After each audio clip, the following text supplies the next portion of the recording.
Naba 2010, je pense, vieux que stéréotype Obima, je crois, hôpital 2010-2011, Nazaki une activité moko, non ça là. Na qu'est-ce qu'on sait ça affiche, to kutani nae, to bando sola parce que pire vieux déjà, il y a ma belle et puis tant moninga, oh n'engani to solo li, to ça l'échange à numéro. Chaque matin, j'avais cette habitude, il y a continué dans un sujet du jour. Pensée du jour pour écouter le peuple peut-être à prier et tout. Nabando za soto komi 10 heures azu textoté o ka komelinga mapotre ndeni nazu nonte mo komso invité ngabi apôtre ya tokutana azwa enveloppe a remetanga alobi na ebike musala osala eza musala moko osaka ba unité na yo. Donc naza penza nango te mais par nanga contribution yango et touchanga mais kota la ba pasteur rebellé ba frère rebellé dans le Seigneur baba lobaka nzamba pambolo mais ba te faut ba soutenir mais cet homme là a soutenir ça ce sont des choses oyo tant ba to ba négliger ba pagano tant ba lobaba to su ba pagano koya église ya ki mo Christ te. La véritable église c'est le cœur. Lorsque quelqu'un a le cœur de Dieu, cette personne-là, où qu'il soit, sache-le très bien, Nzambe akoyambaye. La Bible dit, ceux qui ont le cœur pur, c'est eux qui verront Dieu. Pas ceux qui viennent à l'église, mais ceux qui ont le cœur pur. Quand on condamne bato a bango te, bato mabe, bango a ba prostituée, bango, bazakana ba vitrine. Mais pour atika musala wana, il faut bon me les paroles. Ezaya zoloba, batu bako bon wa mandenge nini, soki mutakote ya azate.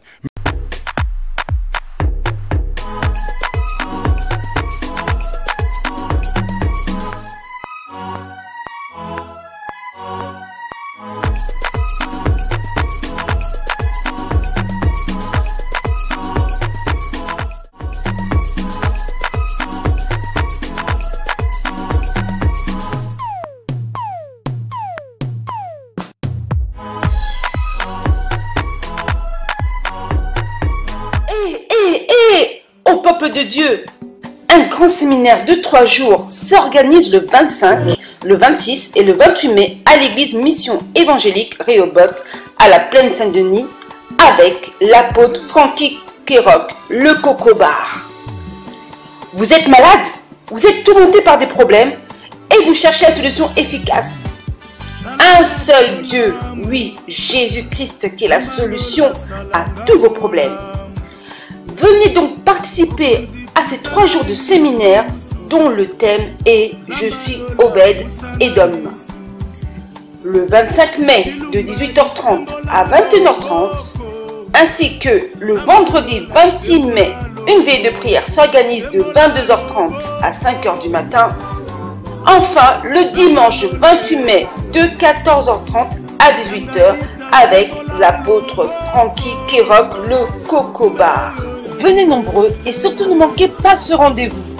Le séminaire se déroulera au 56 avenue du Président Wilson à la Plaine Saint-Denis. Pour vous y rendre, vous avez le train à partir de la gare du Nord ou de Châtelet. Prenez le RER B, direction Charles de Gaulle, Étoile ou Mitry. Et vous descendez tout simplement à la Plaine Saint-Denis. Vous pouvez également prendre le bus 153 à partir de la porte de la chapelle, arrêt Proudhon. Oui, vous voulez voir la main de Dieu dans votre vie? Venez nombreux et participez à ce grand séminaire car Dieu est le même hier, aujourd'hui et éternellement. Tout est possible à celui qui croit. Soyez bénis.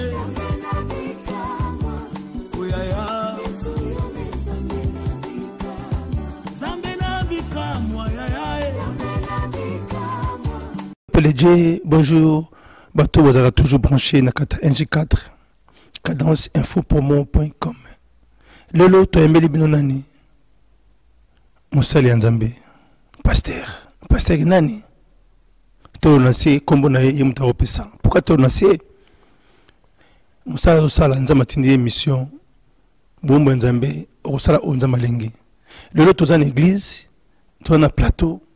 Pani to partager événement ya munene o izo ya kalate badati a repassa bino affiche za on les tourner vous serez toujours branché connecté dans ta chaîne bino NG4 cadenceinfopromo.com. chaîne ezo kosala musala nyonso otangami kosunga basali nzambe kosunga oyo nyonso etangami événement na yo contacte nous na kati ya NJ4 toza awa mpona bino bana NJ4 bamembre batutu oyo bolingaka chaîne na bino eza awa mpona bino bozala toujours abonné pe connecté na kati ya chaîne NJ4 cadence infopromo.com toke musika te parce que toza na ye moko awa. Bonjour pasteur. Bonjour frère Pati. Bonne santé. Vraiment Kolazo Songa. Merci beaucoup. Lolo tu es yo na Tonga, toza ko partager na yo thème oyo. Tu habité thème oyo za thème moko. Voilà, afado kota nanu. Ogena ko pesa kombo na yo na lié dozali ya émission na tout pour na batu baza conscient toza wapi. Merci beaucoup. Shalom peuple de Dieu, shalom bande konoso bazolanda biso. Et to pamboli nzambe pour la présence à NJ4 oyo tozosana bango musale longo. Moi je suis l'apôtre Francky Kerok, autrement dit le Cocobar. Je suis le représentant légal de la mission évangélique Rehoboth Paris et tozana paroisse na Kinshasa, tozana paroisse na New Delhi na Inde, puis tozana paroisse na Brésil. Alors c'est moi le représentant légal et voilà ce que je peux dire au peuple de Dieu. Merci. Merci pasteur Bossi Kikombo naye boki binomoko ba détail tout nenga zokoloba mais lelo tozana mozindo parce que affiche oyo pasteur acheli biso temwana epesi nungu na peuple de Dieu pe na ba païen oyo balandaka pena nzambe parce que batu mingi lelo tozomona ba osambela ba basambelaka mais balandala wa nzambe te. Au peuple de Dieu, un grand séminaire de 3 jours s'organise le 25, le 26 et le 28 mai à l'église Mission Évangélique Rehoboth à la Plaine Saint-Denis avec l'apôtre Francky Kerok, le Cocobar. Vous êtes malade? Vous êtes tourmenté par des problèmes et vous cherchez la solution efficace. Un seul Dieu, oui, Jésus-Christ qui est la solution à tous vos problèmes. Venez donc participer à ces 3 jours de séminaire dont le thème est « Je suis Obed Edom ». Le 25 mai de 18h30 à 21h30, ainsi que le vendredi 26 mai, une veille de prière s'organise de 22h30 à 5h du matin. Enfin, le dimanche 28 mai de 14h30 à 18h avec l'apôtre Francky Kerok, le Cocobar. Venez nombreux et surtout ne manquez pas ce rendez-vous. Le séminaire se déroulera au 56 avenue du Président Wilson à la Plaine Saint-Denis. Pour vous y rendre, vous avez le train à partir de la gare du Nord ou de Châtelet. Prenez le RER B, direction Charles de Gaulle, Étoile ou Mitry. Et vous descendez tout simplement à la Plaine Saint-Denis. Vous pouvez également prendre le bus 153 à partir de la porte de la chapelle, arrêt Proudhon. Oui, vous voulez voir la main de Dieu dans votre vie? Venez nombreux et participez à ce grand séminaire car Dieu est le même hier, aujourd'hui et éternellement. Tout est possible à celui qui croit. Soyez bénis.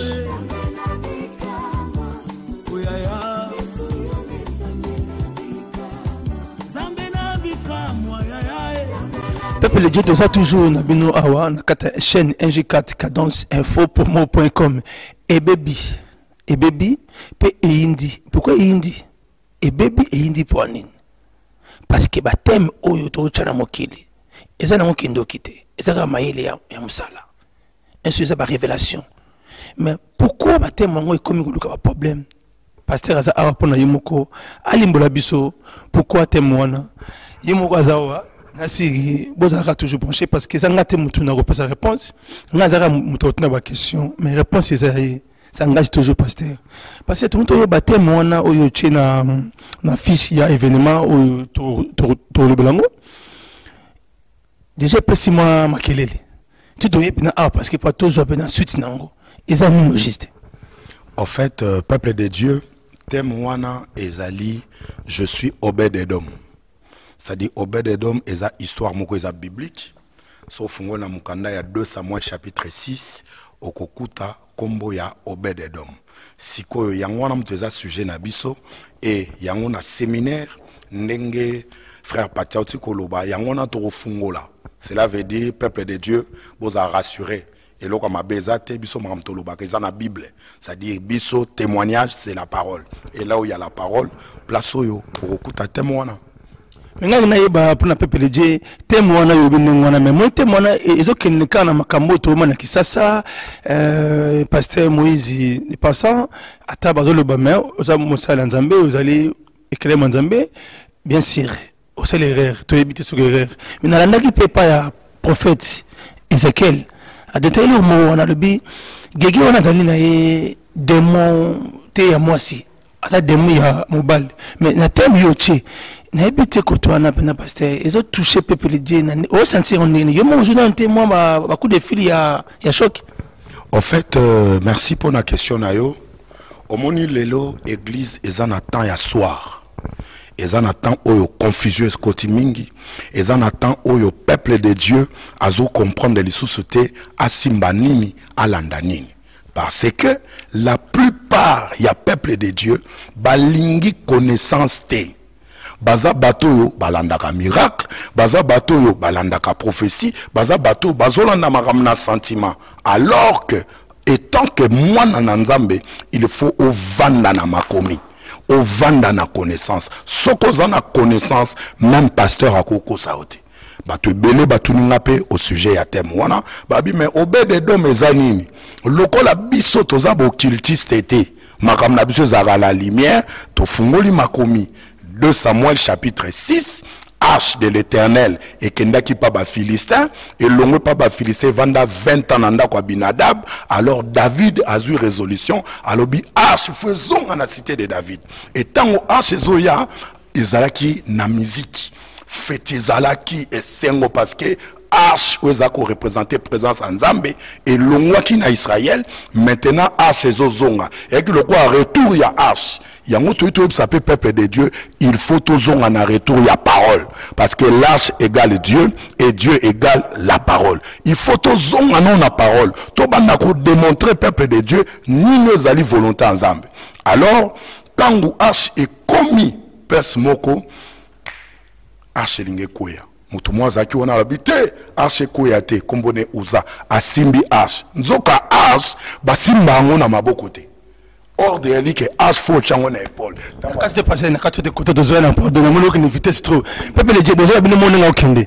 et ça comme ya faut chana se muni mini baby archite ya muni faut ndongo so détail bien wana kene na bango na ba comprendre parce que muni batu mingi batanga la bibliothèque basambela raka baby bina mo zindote ya muni là ba mona ke loko comme ala ngo na système ya choc mon nom ok on a parlé de sepeli ce que l'immobilier bon se bien pour comprendre oui na archi et qui boye na ndenge ok na parce que mon affaire quelque et peut te passe quand on se dit mayangote quand on se dit mayango ba tembo cha ezaka wote na Saint Esprit ezaka ba kombi ezaka pe stratégie bien ma pasteur. En fait, ngai na bakombo wana ozotanga nga penza na kunatengana na parole bilo mususu roi bakombo wana na kati ya Bible ezate yango zomona ezopesa mwa nungu mais makambo nga na olobeza biblique en fait arche ezani arche nzamba lobi na Moïse oselanga tabernacle mais tango oselanga tabernacle okozwa 3 compartiments yozana kati ya tabernacle bozana parvis bozana lieu saint pe bozala na de saint mais en dehors ya tabernacle lobi okoselanga ngai arche veut dire place oyo babenga sanduku ya mibeko c'est-à-dire bokozwa ba tablette on appelle ça yo Moïse ya ba commandement ya 10 commandements bocha na kati bokozwa lingenda ya Aaron verge d'Aaron oye fleurisaki bocha na kati pe bokozwa man oye koyaka na désert bocha na kati cela veut dire arche ezalaki ko symboliser présence en Nzambe c'est-à-dire soki arche eye Israël ana bitumba soka arche eye Israël faut gagner bitumba parce que ça le quoi Nzambe aye na côté na bango ce ko arche wana ba Philistin ba confisquer yango Israël atikala lokola azana nzambe te yango ko remarquer mukolo asezozonga fete ça mi babinini nzambe azongi yango nozomona ke tango komi place moko lokwa ba piagi loi mutako simba na maboko te poza place nzamba vandaka so simba na maboko lokolo zo manquer nzambe respect yango oko remarquer uza kufi alors David abangi alobi mais arche ko vanda pananga te arche ko moboma nzoka biso tobe loko alipamboli tango sikoyo babandi ko luka tokozwa arche tokotikela nani nde bakoluka mutu moko Obed-Edom yo wandesko mystère arche vanda na ndako na ye 3 mois alors biso pe toza na retraite il y a 3 mois to bandai depuis le 1er mars ti le 1er juin. Cela veut dire 3 mois. Il y a nous expliqué Obed-Edom présence, il y a arche pendant 3 mois dans la maison d'Obed-Edom. Merci. Peuple le Dieu va dire awa ezama kamula nzambe nzambe tondi awa na 4 oboya osuka wapi okende wapi ato boy ko yoka me okotala archi babisino nini masula kati kombo bozoloka masolo pekaka ya kati ya nani ya Saint-Esprit Jésus Christ ya muntu za awa pona naza pona bino boyebisa kinga tuna ye ba question oyo et aussi on a photo comprendre titre ou notre mubanga mon amuta obanga église quoi titre ma sœur et ça nini au passé on a lingi toujours comme ça passé était à tout côté na mozino pour na ko aider yo na oye bakité non comme na mozino o sur pasteur mon événement izoya ce que au concréti ba tu pena nini na kati ya titre pe na nengo to kena bango pour na comprendre moi ya ta ya muke pour na et fongola ta mission pour to comprendre to kena. Vraiment merci beaucoup frère Patil Bondas. Naline ça peuple de Dieu boy. Obed-Edom aza mystère. Cela veut dire azalaki muto azali na ba promesse te. Azaki mutu moko azalaki konyokwama mais balobi azaki adorateur.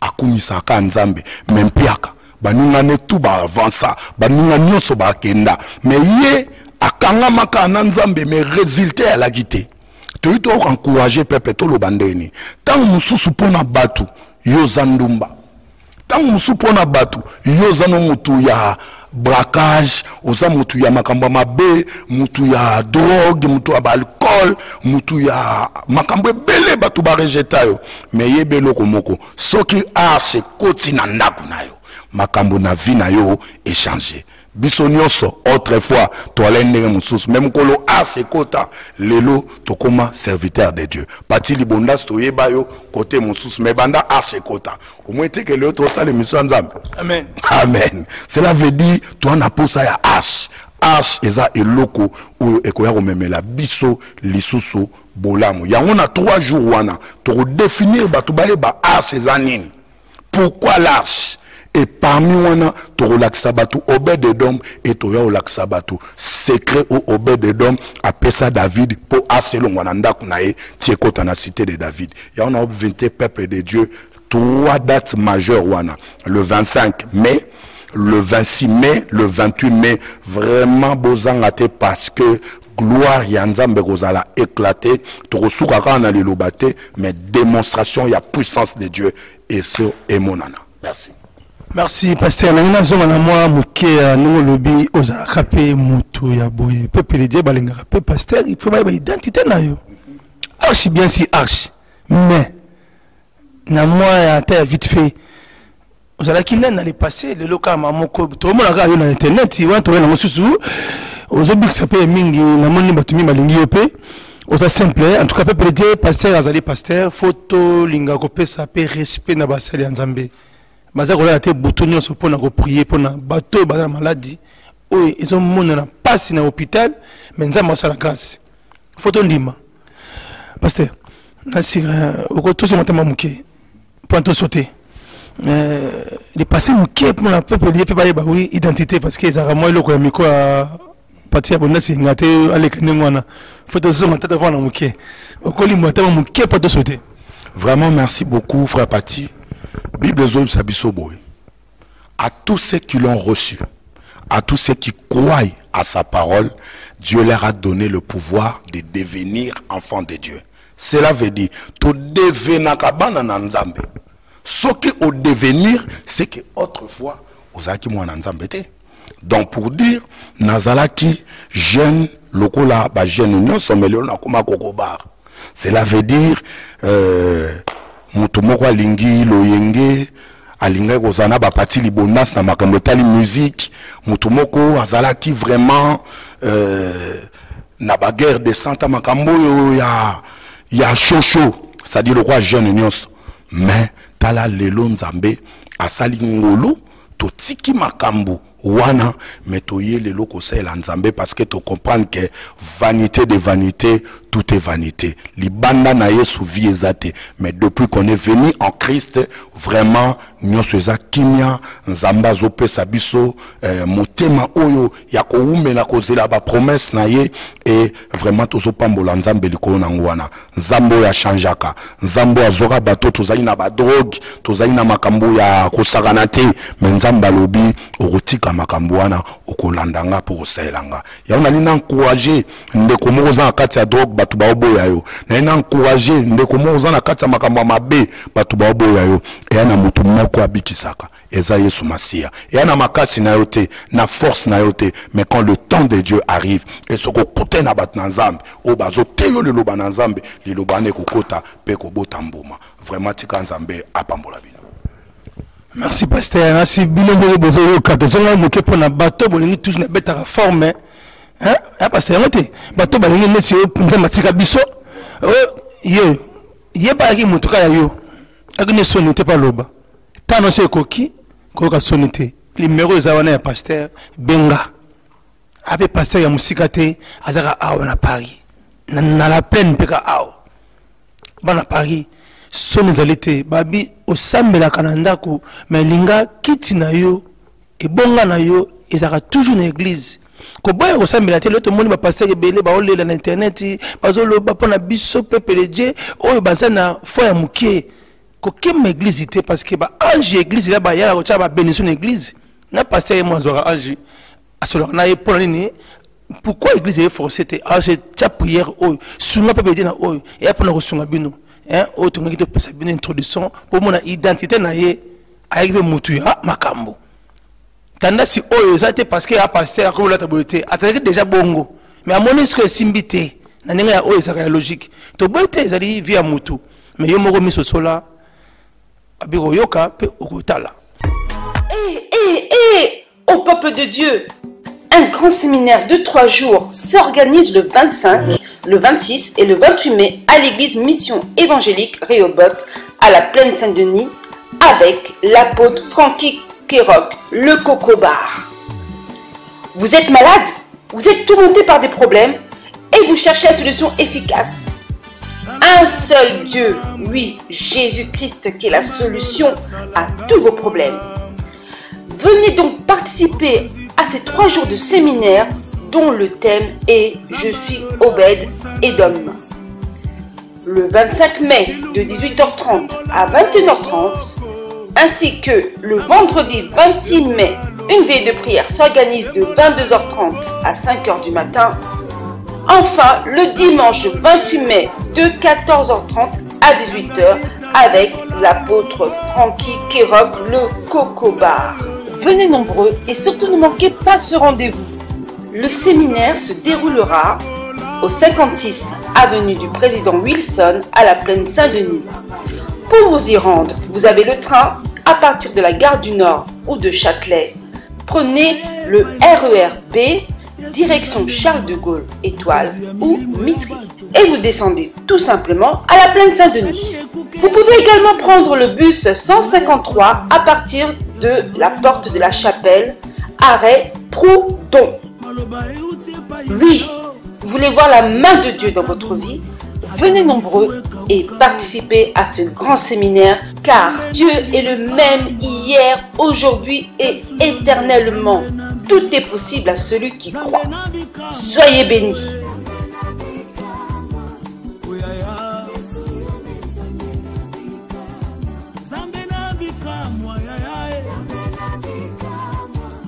Bon, na ndenge ya musala na yo ndenge ya programme oyo sko za ko préparer na ndenge ya événement ozali na ba nani o ba simana yo pe ba soutenir yo pour na musala oyo. Vraiment nzamba zwa lokumu musala oyo tokosala il y a 3 jours oyo tozali ensemble na église pour tozali ensemble na peuple de Dieu. Tozo senga boy omoni lelo évangile eza gratuit frère Pati mais évangélisation eza gratuité pour biloko ezo filmer biso eza ba mbongo eza ba matériel oyo batie ba moyen pour que aider évangile et sanini et kende musika yon ba bengaka évangélisation. Cela veut dire ezo senga soutien mais peuple de Dieu otozana bango pe batu oyo nyonso ba olanda biso ezana bato nzamba simba na motema alobi bo d'accord bokende bosunga œuvre wana parce que objectif na biso majeur ezali que batu nyonso ba parvenir ya koyoka Christ couche nyonso tina ba extrémité batu nyonso bayoka Christ yango wana musala o tozo sala tozo bunda butu na moi pour que to memela bino loba na nzambe ezana batu belé bazo souffrir batu belé bavandi na bandako batu belé basuna ba moyo kende be église te mais to yebeloko moko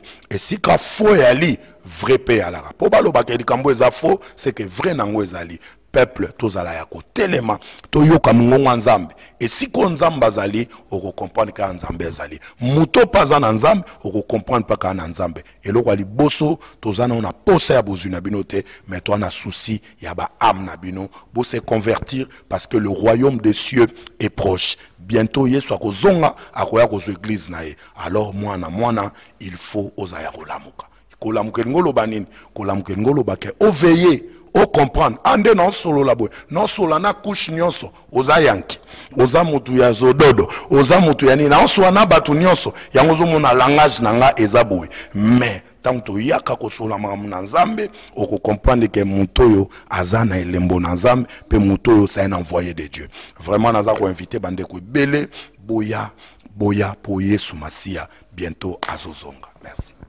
Merci pasteur.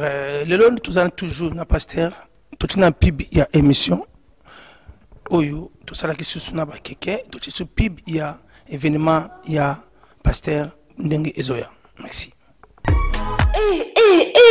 Au peuple de Dieu, un grand séminaire de 3 jours s'organise le 25, le 26 et le 28 mai à l'église Mission Évangélique Rehoboth à la Plaine Saint-Denis avec l'apôtre Frankie Kéroc, le Coco Bar.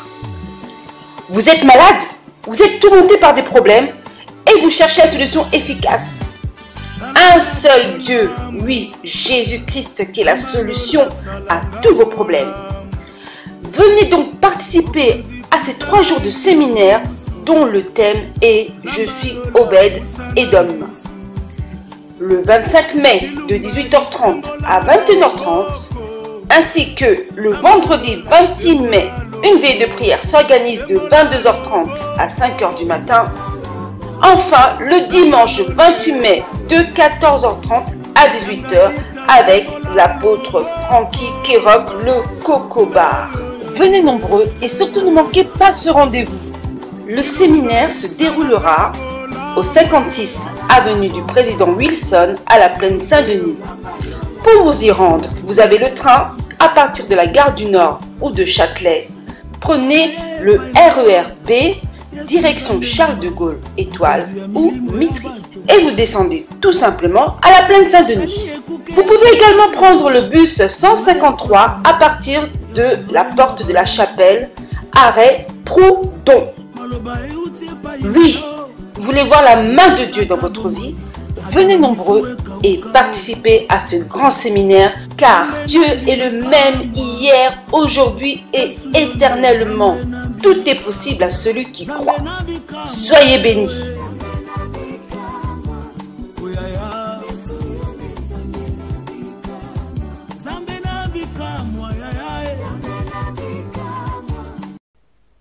Moto bolingaka azongeli susu tozaka na plateau si tozaka awa pona événement boya ebele ba miracle ezali boya ebele boyoka parole de Dieu oya frais aoza la shege oza la ndumba oza ya mutabiliamba oza moto balinegijaka na mokili mais pasteur azawana pona bino yali mutute anyora pe mutute ya moni ba question ba benga ngai ndenge za émission nyo sauver salama ba sondage pour na tout na ba question parce que tout côté na nsiko na ma mozindo ya les autres la batu oyo baza ko souffrir na ba passer mingi pour critiquer ba peuple de Dieu oyo amela masanga il est comme ça comment batu na ba koya siko na ba événement ndeti oyo bine bosala ka pona ba prière ma retraite tout ba oya ndenge ni soki bino mo bo négliger peuple de Dieu.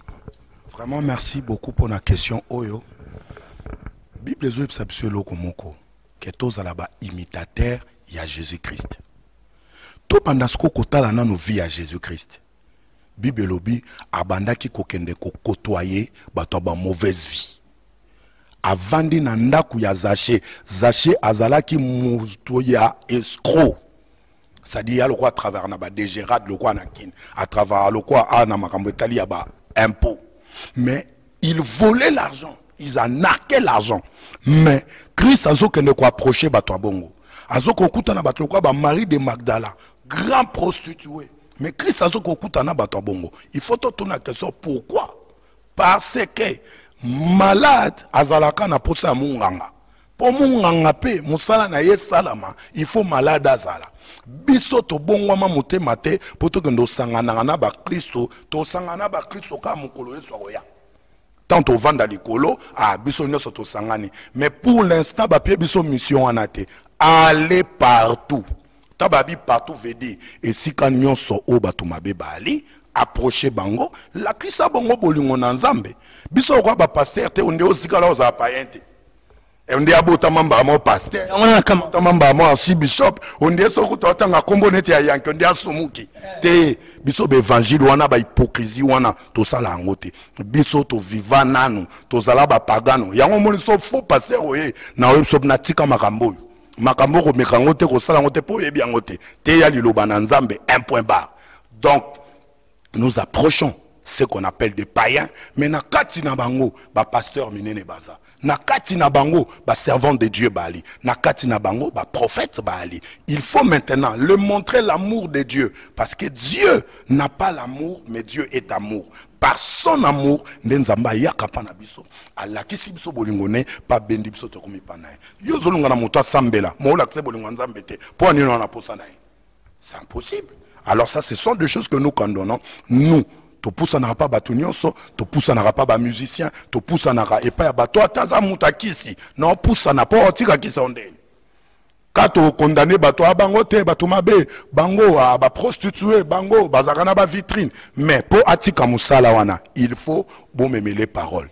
Ezaya zoloba batu bako bongwa mandenge nini soki mutakoteya azate mais nani akoteya soki batindi ete mais biso nzamba tinda biso raison pour laquelle nous approchons tous ces mondes là yango tozo benga bandeko nyonso o batu al-Qaïda o batu aforme o batu ya ba boîte o batu ya banini o ba ndumba ozaka na vitrine ozaka na nini nzambe alingi yo premièrement parce que oza ekela munaye et deuxièmement il a un plan il a un projet pour toi. Merci pasteur, merci pasteur. Quand on a déjà on est songo, et songo makasi bozoyoka aza clair.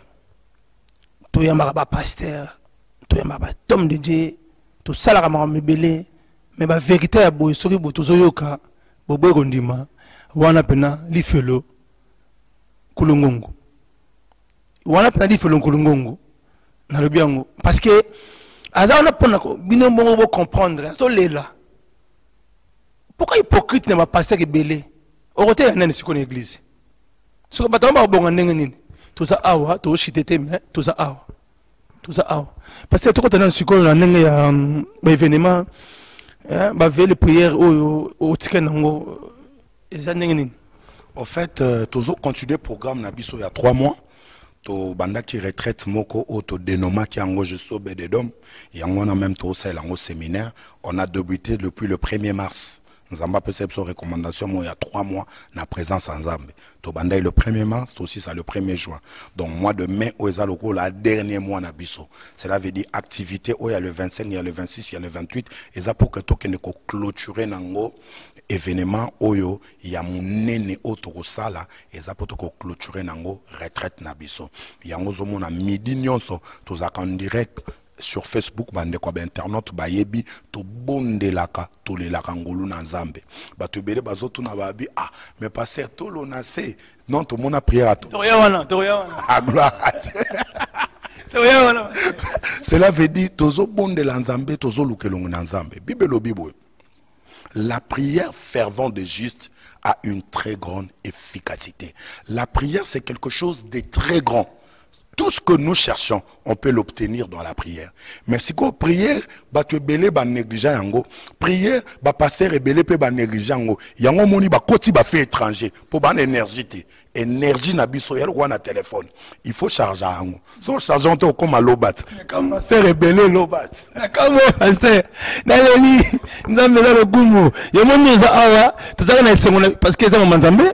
Parce que nene benzo ko tasko mo zinene o parce que peuple de ba trop babi tozape na ser na biso na PCA pensant maman Kalambai ana to na se mais le peut tozo mona yo lolo to na se ba tune ngai bon frère parti so supena pasteur to na se toutes les questions o na ba maman e belé ba tune ngai na bisayo babi ah mais ezanini au juste tout le monde va passer wapi na ngamo pe na kimetune wana bo mabete ngape na biango pepete bazana pe Yolanda tout le monde a maman to na se mais le tout le monde pe papa to na se ezanini secret ni wana ozako donc okaoza eza révélation hier sika panga batubandi mandenge musale salama o ezanini vraiment na petit merci et en passant nazo saluer évangéliste parce qu'à comme déjà évangéliste il a été consacré évangéliste Anne Sabaoth Jeanne Massamba na yebsake kombona kolongola te parce que tokoma lelo yena manzambe okomi Paul okomi Pierre te garder identité na yo place au uta pour bato bazaka na référence na yo yango zomona na bamboko yo biloko nyonso ezaka antique ezaka na valeur parce que baota la place au outil cela veut dire azaki une inspiration mon Nzamba pesa ke ya tolo na se tozo pambola Nzambe pona yango tolo na so biso tozo bondela ezali elembo omoni soki mutu akomi na suka frère pati azaka su na choite azongela Nzambe ache tolo na sa zolela elingi koloba papa ngana kokite mais yondo koka ya kosunganga en fait eza position ya humilité position ya relaxa que Seigneur nana makasite et ana force nangate eza na nguya nangate kozala musel na Nzambe eza ngolu eza te to koka te to lela kama na Nzambe yango moni mikolo to na tolo na se tolo baka Nzambe yonde makasi na biso. Pourquoi tu as lancé parce que maman Anna tu as lancé azala maman Anna nasi na sotanga comme on parce que je travaille aussi avec toi je sais comment on a soit fait en Zambie mais le long nous a pina tombe de Dieu oyo ana soit fait en Zambie et ça est stratégie à sika Nzambe a pesi suba na ye pona bo pesa sur bateau ba yeba ko prier parce que na mona ka likambo yo la na se ya obela Nzambe pauvre papa nanga emenea tout ça la clip avatoya na papa là na pene na se na bible azo prier parce que quoi hein asala yango lene mona susu yo e salango e pesa ngai un peu conscience on le non tout na pena yo moko deva bato balolanda esprit wana pena e yaki na molimo so kezaka stratégie ya Nzamba pesa ki yo ka yo moko so ki mon esprit. Amen, merci beaucoup frère Pati et puis tant otangi kombo ya de fin mené à King Kester, vraiment paix à son âme. Oui, bien, oui, selon moi, va répondre. Naba 2010, je pense, vieux Kester Otek Obima, je crois, l'hôpital 2010-2011, Nazaki une activité moko, non ça là. Na qu'est-ce qu'on conseille ça affiche, to kutani nae, to bando sola parce que pire vieux déjà, il y a ma belé, et puis tant mon ningo, oh, n'est to solo li, to ça l'échange à numéro. Chaque matin, j'avais cette habitude, il y a continué d'un sujet du jour. pensée du jour pour écouter sa peuple peut-être à prier et tout. Nabando za soto komi 10 heures azu textoté oka komelinga mapotre ndeni nazu nonte mukomso invité ngabi apôtre ya tokutana azwa enveloppe a remetanga alobi na ebike musala osala eza musala moko osaka ba unité na yo donc naza penza nango te mais par nanga contribution yango et touchanga mais kotala ba pasteur rebellé ba frère rebellé dans le Seigneur baba lobaka nzamba pambolo mais ba te faut ba soutenir mais cet homme là a soutenir ça ce sont des choses oyo tant ba to ba négliger ba pagano tant ba loba ba to su ba pagano koya église ya ki mu Christ te. La véritable église c'est le cœur. Lorsque quelqu'un a le cœur de Dieu, cette personne-là, où qu'il soit, sache-le très bien, Nzambe akoyambaye. La Bible dit, ceux qui ont le cœur pur, c'est eux qui verront Dieu. Pas ceux qui viennent à l'église, mais ceux qui ont le cœur pur. C'est pourquoi, on a la question, en fait, tout le monde a bandi le loté. Il bandi peut pas maman Ante, mais maman Anne Moutoya qui nango a la moussi vision, on a photo reconnaître on en denga. Amen. Voilà, parce que yé penza zape mutoto uti bisika moko.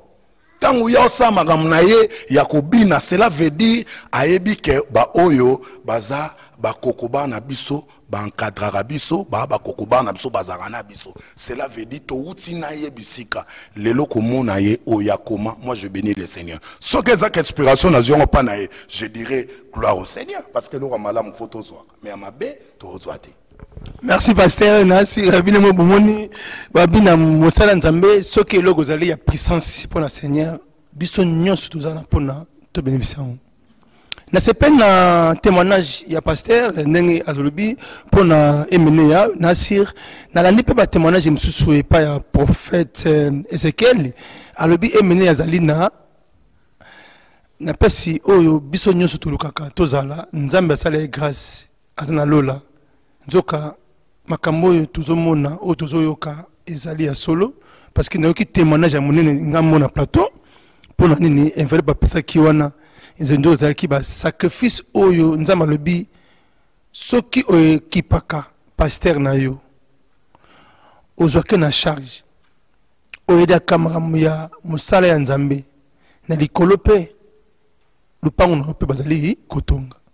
Je crois na oyo na yoki lelo esalinga plaisir pe esala bino fait plaisir parce que kokabela mosala nzambe ezali obligé parce que ye azawana pona biso na service ya nini consolation na bino nyonso o bolingi toujours tango fona ke magasin wana tango samedi on a fait na beta oyo mais oyebite lobi olamukao soki olamukate ya omoni topesa chance na ba sala nzambe oyo ba soutenir biso botane si ba papa wema ba kufi ngwana ba kase ba kufi ngwana ba to ba grand homme oyo ba bouja monde ba kufi bongo yo moto o sa ko te logote siko robanini otiki ni nase nzambe apambola biso nyonso na oyo nyonso to kina témoignage parce que deux ans na yesu parce que na rondiment di me emeneya ndenge na moni pena oza moto ya vérité parce que passer monsieur bomba rango pour aloba ngwana a robomba pour yo obimisango. Non, parce que bato ebele au monde a bangwana ba bato nzambe. Parce que toi na problème au lelo. Les gens ne comprennent pas. Diable a ne loko a salate.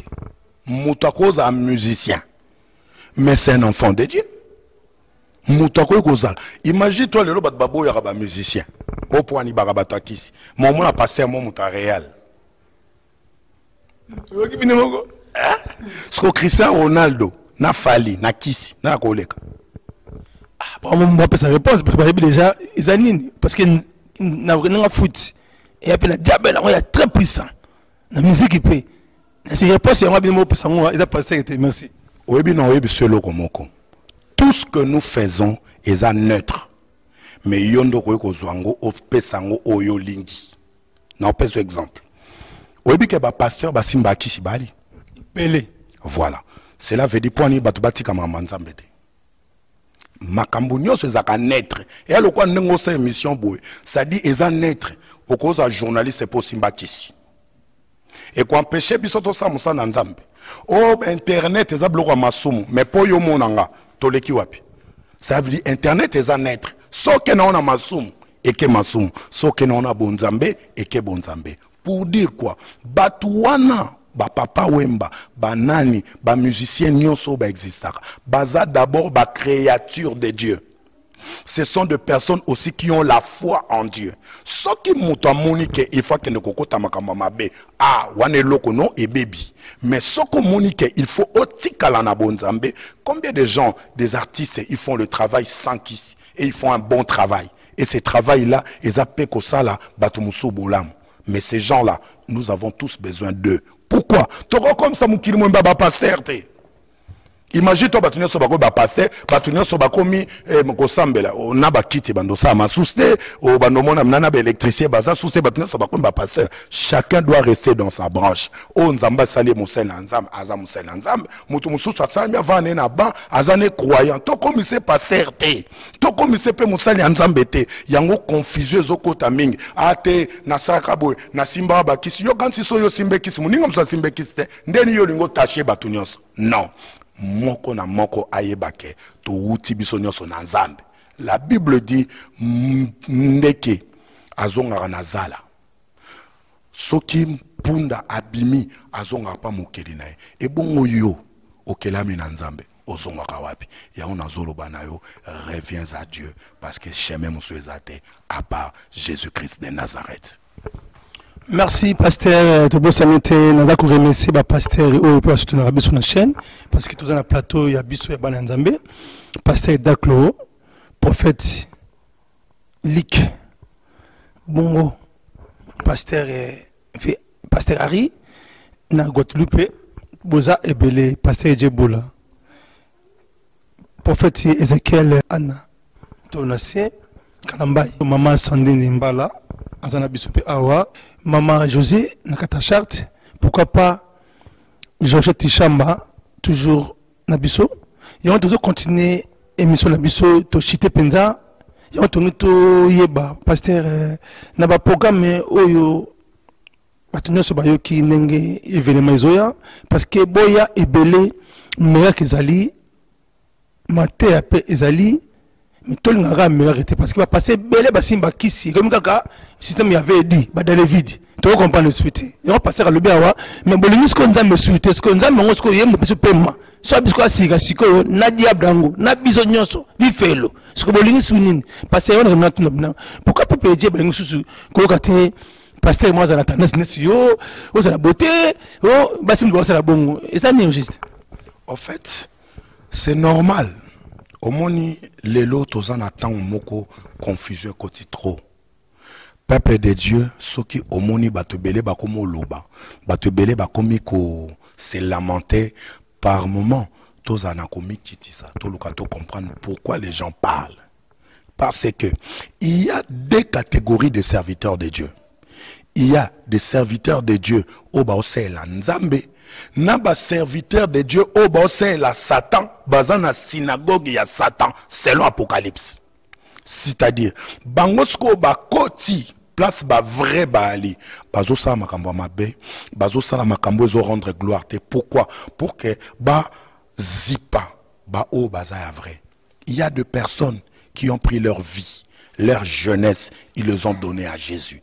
Il y a des personnes oyo bazala qui penza na makambo sus mais lelo bakoti na makambo nzambe batwana ba otambola na aliment batwana ba otambola na droiture mais ceux qui font le faux bazo ya pona koluka ko arrêter œuvre ya diable mais Bible c'est avertissant ibiso que dans les derniers jours il y aura des faux prophètes dans les derniers jours batuma bebakoya mais peuple de Dieu il faut un discernement. Pona koluka koyeba nani aza malamu nani aza mabe mutu azoya aza na souci ya amte mutu azoya a dépouiller oka. Au peuple de Dieu, un grand séminaire de 3 jours s'organise le 25, le 26 et le 28 mai à l'église Mission Évangélique Rehoboth à la Plaine Saint-Denis avec l'apôtre Frankie Kéroc, le Coco Bar. Vous êtes malade? Vous êtes tourmenté par des problèmes? Et vous cherchez la solution efficace.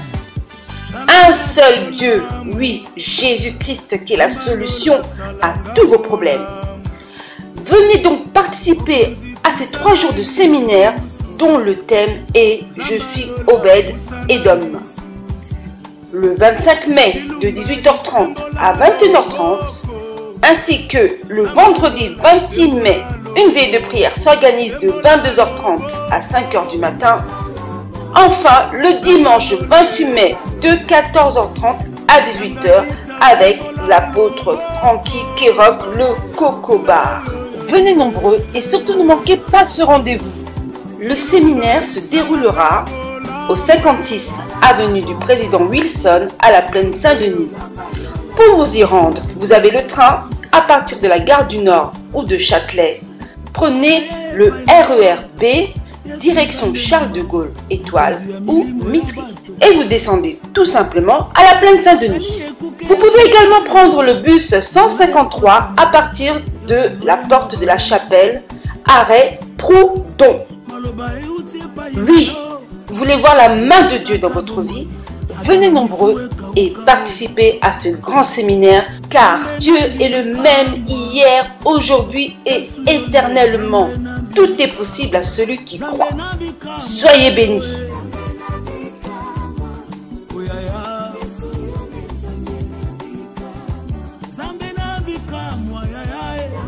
Émission de nous avons remercié le national, servante Geoffrey Chamba, pour l'Ikeke, pourquoi pas Béa Missi, à faire le petit scénario, il faut les diviser.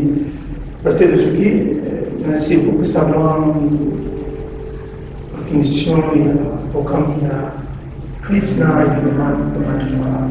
Merci beaucoup, Papa de Dieu. Vraiment, nous sommes avec l'occasion de nous sauter Bisous aux amis, Église Mission Évangélique Réobot, tous à situé dans 56 avenue Président Wilson, dans la plaine 93 210, non le Portier Chapelle. La culte n'a Bissot hebdomadaire à mercredi de 18h30 à 21h, vendredi de 18h30 à 21h et dimanche de 14h30 à 18h. Alors, on a événement des années le 25, le 26, le 28 mai 2017. Et mes amis, je suis Robert Leon, que Dieu vous bénisse.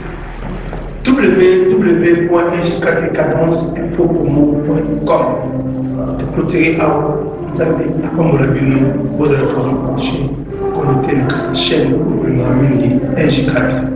Il y a partie abondance, les sur l'abondance.